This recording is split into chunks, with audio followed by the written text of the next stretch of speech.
இப்ப சமீபத்தில நடந்த ஷாங்காய் மாநாட்ல அமெரிக்காவுக்கு ஒரு சரியான ஒரு வார்னிங் அப்படின்னு தான் சொல்லலாம். ஏன்னா, இப்ப ஆடாத ஆட்டம்லாம் வந்து ட்ரம்ப் வந்து ஆடிக்கிட்டு இருந்தாரு. இது நான் வரி போடுவேன், அது போடுவேன், இது போடுவேன்னு சொல்லி, அவங்களுக்கு யாரெல்லாம் வேண்டாத நாடோ, அவங்க மேல பூரா வரி வரி போடுறது. அதாவது வேண்டாத நாடுன்னு சொல்றத விட, இன்னொரு நாட்டு மேல உள்ள கோவத்த இன்னொரு நாட்டு மேல காமிக்கிறது. அது குறிப்பா பார்த்தீங்கன்னா, ரஷ்யா. ரஷ்யாவுக்கும், அமெரிக்காவுக்கும் ஏற்கனவே பரம எதிரி. இப்ப உக்ரைன் போரு ரஷ்யா வந்து எந்த அளவுக்கு முன்னேறி இருக்குன்னு எல்லாத்துக்குமே தெரியும்.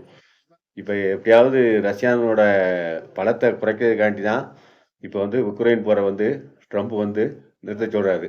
இப்ப பெரிய முதன்மையா செய்தின்னு பார்த்தீங்கன்னா, டொனால்ட் ட்ரம்ப் தான். ஏன்னா, அவர் தான் உலகளாவிய தலைவர் அப்படிங்கிறத காட்டிக்கிறதுக்காண்டியே எல்லா விதத்திலயும் பார்த்தீங்கன்னா, ஒவ்வொரு நாட்டு பிரச்சனையிலயும் தலையிட்டு வராரு. அதே போல தான் இப்ப உக்ரைன், ரஷ்யாவ போர்ல எவ்வளவோ முயற்சி செஞ்சாரு. ஆனா, அது அவரோட பகல் கனவாவே போச்சு. எவ்வளோ முயற்சி செஞ்சும், புதின் கூடயே பல தடவ ஃபோன்ல பேசியும், அந்த உக்ரைன் போர அவரால தடுத்து நிறுத்த முடியல. அதுல வந்து என்ன காரணம்னா, ரஷ்யா குடுக்குற அந்த ஒரு கண்டிஷனுக்கு உக்ரைனாலயும் அதுக்கு ஒத்து போ முடியல. அமெரிக்காவாலயும் அது ஒரு மீடியேட் பண்ண முடியல. அதனால இப்ப அது பெரிய கோவம் வந்து டென்ஷன் இப்ப ட்ரம்புக்கு. அதனால ரஷ்யாவ எப்படியாவது தனிமைப்படுத்தணும் அப்படிங்கிறதுக்காண்டி தான், அவர சுத்தி உள்ள நாடுகள் மேல பூரா வரிய போடுறாரு. குறிப்பா பார்த்தீங்கன்னா, இந்தியா. இந்தியாவ எப்படியாவது ரஷ்யாவிட்டருந்து பிரிக்கணும்னு ஒரு சூழ்ச்சியில இருக்காரு. அதனால தான் இப்ப இந்தியா மேல வரி போட்டுக்கிட்டு, இந்தியாவ வந்து ரஷ்யாட்டருந்து பிரிக்கணும்னு முயற்சி பண்ணாரு. ஏன்னா, அதே சமயம் பார்த்தீங்கன்னா, ரஷ்யாட்டருந்து எல்லா நாடுகளுமே பார்த்தீங்கன்னா, பெட்ரோல் வாங்குது. அப்படி வாங்கும்போது, இந்தியா மேல மட்டும் ஏன் தனிப்பட்ட கோவம்னு சொன்னா, எல்லாருக்குமே ஒரு ஆச்சரியம் இருக்கு. இப்ப சமீபத்தில பார்த்தீங்கன்னா, இப்ப இந்த ஈரா ஈரானும் ஈரான் போர்ல வந்து பார்த்தீங்கன்னா, ஈரானும் இஸ்ரேல் போர்ல பார்த்தீங்கன்னா, அது நடந்துகிட்டு இருக்கும்போது, இப்ப பாகிஸ்தான் ராணுவ தளபதி முனீர் வந்து இப்ப அமெரிக்கா போனாரு.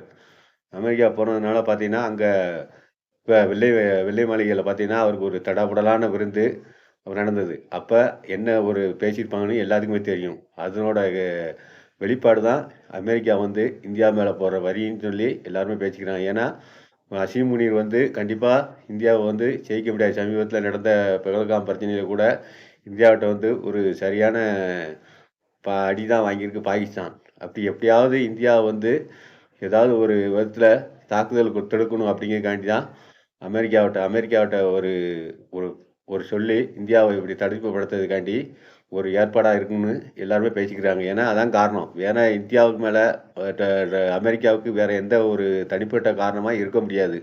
ஒண்ணு ரஷ்யாவ தனிமைப்படுத்துன ஒரு காரணமா இருக்கலாம். இல்லைன்னா, பாகிஸ்தான் அமெரிக்காட்ட சொல்லி இந்தியா மேல ஒரு ஒரு பெரிய இறுக்கத்த ஏற்படுத்துறதுக்காண்டி இந்த மாரி சூழ்ச்சிகள பண்ணலாம் அப்படின்னு இருக்கலாம். 2ல 1 தான் கண்டிப்பா அமெரிக்காவுக்கு இந்தியா மேல உள்ள ஒரு காழ்ப்புணர்ச்சியா இருக்கலாம். ஒண்ணு பாகிஸ்தான், இல்லைன்னா ரஷ்யாவிட்டருந்து இந்தியாவ பிரிக்கிறது.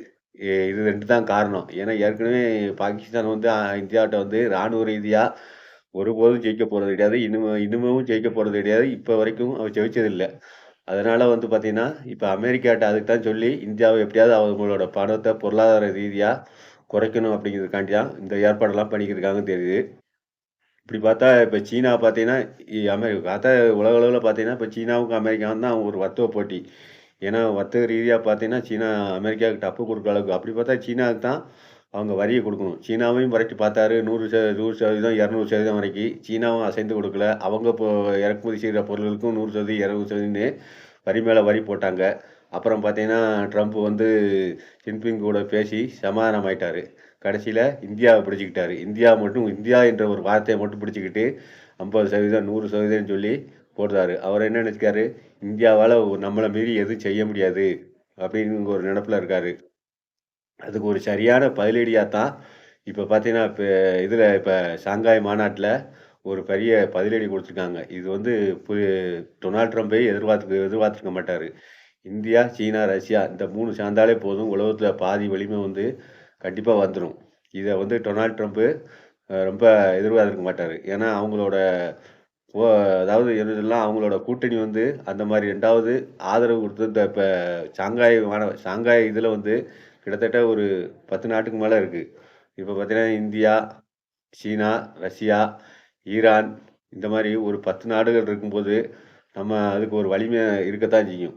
ஆனா, டொனால்ட் ட்ரம்ப் வந்து அத ஒரு ஒரு இந்த ஷாங்காய் மாநாட்டுக்கு முன்னாடி ஒரு பெரிய பொருட்டா எடுத்துக்கல.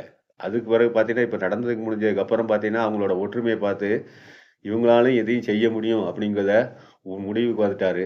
அதனால கண்டிப்பா இந்த ஷாங்காய் மாநாடு வந்து டொனால்ட் ட்ரம்ப்புக்கு வந்து ஒரு பெரிய எரிச்சல குடுத்துருக்கும். இந்த ஒற்றுமை அவரோட தூக்கத்த கலைச்சிருக்குன்னே சொல்லலாம். பார்ப்போம் எதிர்காலத்தில இவங்களோட இந்த ஷாங்காய் மாநாட்டோட பிரதிபலிப்பு வந்து எப்படி இருக்கும்? டொனால்ட் ட்ரம்போட அவரோட நடவடிக்கை எப்படி இருக்குன்னு பொறுத்திருந்து பார்ப்போம். என்னதான் இருந்தாலும் இந்தியா வந்து ஒரு இக்கட்டான நிலைமையில தான் இருக்கு. ஆனா, அத வந்து எந்த அளவுக்கு இந்தியா சமாளிக்க போகுது, இந்த ட்ரம்ப் பிடியிலேருந்து எப்படி இந்தியாவ மோடி அவர்கள் நகர்த்தி கொண்டு போறாங்க அப்படிங்கிறத பொறுத்திருந்து பார்ப்போம். இத பத்தி உங்க கமெண்ட் பாக்ஸ்ல சொல்லுங்க. உங்க கருத்துக்கள சொல்லுங்க. நன்றி, வணக்கம்.